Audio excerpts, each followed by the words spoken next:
fêtons cette année les 50 ans de Vatican II et dans la kyrielle des livres qui vont arriver sur nos tables, voici le premier important, Christine Pedotti, La bataille du Vatican chez Plon.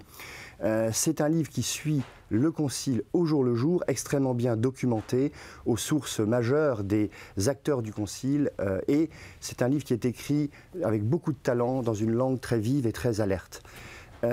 Là où le bas blesse un peu, c'est sans doute dans la forme quasi romanesque qu'a choisi Christine Pedotti, et de faire parler l'intériorité de chacun des personnages, et du coup on ne voit plus très bien ce qui est de l'ordre de l'histoire et ce qui est de l'ordre des sentiments de Christine Pedotti sur le Concile. C'est donc un livre à lire, mais à lire aussi avec d'autres visions complémentaires, par exemple celle de John O'Malley, l'excellent livre dont Mathilde vous avait parlé en fin d'année dernière. Jean-Jacques Antier est un biographe, notamment qui consacre beaucoup de temps aux figures religieuses, biographe de grand talent, et aux presses de la Renaissance, il publie une biographie de Pierre Teilhard de Chardin. Teilhard, c'est évidemment une grande figure, jésuite, scientifique, puisqu'il fut paléontologue et géologue, adepte de la théorie de l'évolution, mais évidemment dans un sens christique. Il a été longtemps suspecté au sein de l'Église, et on vous découvre, pour ceux qui ne le sauraient pas, une très grande figure spirituelle, et un homme qui a été toujours d'une immense fidélité à l'Église catholique. Vraiment un livre à lire.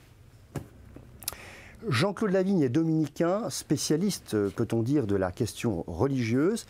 Il publie chez Bayard « Voici, je viens, la vocation religieuse ». Pour lui, la vocation religieuse, au fond, c'est un chemin qui a sa part de lumière et sa part d'ombre. Et chez ces hommes et chez ces femmes qui s'engagent dans la vie religieuse, il y a au fond le fait d'assumer pleinement leur humanité. Un beau livre également à lire en ce début d'année. Plus brièvement, je vais vous présenter 4 livres qui sont arrivés dans nos bacs. Tout d'abord, celui d'Étienne Pinte et le père Jacques Turc aux éditions de l'Atelier. Extrême droite, pourquoi les chrétiens ne peuvent pas se taire. C'est un livre vraiment très utile, dont la réflexion aurait peut-être pu être élargie à d'autres courants politiques, dont la compatibilité avec la foi catholique n'est pas totalement avérée. Je ne cite personne, c'est à vous de voir. Le cardinal Berton, secrétaire d'État à la Curie, publie chez Parole et Silence de Jean-Paul II à Benoît XVI. En fait, il parle de ses 2 patrons, l'ancien et l'actuel. Timothy Radcliffe, ancien maître de l'ordre dominicain, publie chez Bayard un livre d'entretien, La Voix dominicaine.